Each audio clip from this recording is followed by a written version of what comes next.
ఆంధ్రప్రదేశ్ ముఖ్యమంత్రి నారా చంద్రబాబు నాయుడు మనవడు రాష్ట్ర విద్య ఐటీ శాఖల మంత్రి నారా లోకేష్ కుమారుడు నారా దేవాంశ్ జన్మదిన వేడుక తిరుమలలో ఘనంగా జరిగింది.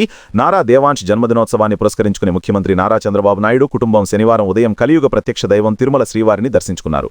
సీఎం చంద్రబాబు నాయుడు, భువనేశ్వరి దంపతులు, మంత్రి నారా లోకేష్ కుమారుడు నారా దేవాంశ్ తిరుమల శ్రీవారిని దర్శించుకుని స్వామివారి ఆశీస్సులు పొందారు. శ్రీవారి సేవలో పాల్గొని ప్రత్యేక పూజలు నిర్వహించారు.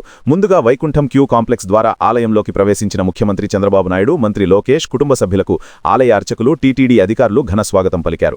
దర్శనం అనంతరం రంగనాయకుల మండపంలో పండితులు ఆశీర్వచనం చేసి స్వామివారి తీర్థప్రసాదాలు అందజేశారు. అనంతరం మాతృశ్రీ తరిగొండ వెంగమ్మాంబ అన్నప్రసాద క్యూ కాంప్లెక్స్లో భక్తులకు అన్నప్రసాదం వితరణ చేశారు. అన్నప్రసాద వితరణ కోసం ఒక్కరోజు వ్యయమయ్యే మొత్తం 44 లక్షల రూపాయలను శ్రీ వెంకటేశ్వర అన్నప్రసాదం ట్రస్టుకు నారా కుటుంబం విరాళంగా అందజేసింది. ఈ సందర్భంగా ముఖ్యమంత్రి నారా చంద్రబాబు నాయుడు, భువనేశ్వరి, మంత్రి నారా లోకేష్, నారా దేవాంశ్ భక్తులకు స్వయంగా అల్పాహారం వడ్డించారు. అనంతరం అందరూ కలిసి స్వామివారి అన్నప్రసాదం స్వీకరించారు. ఈ కార్యక్రమంలో మంత్రి Anagani Satyaprasad, TTD chairman B R Naidu, EO M రవిచంద్రతో పాటు పలువురు ఎమ్మెల్యేలు, టీటీడీ బోర్డు సభ్యులు, టీడీపీ ప్రజాప్రతినిధులు, నాయకులు పాల్గొన్నారు.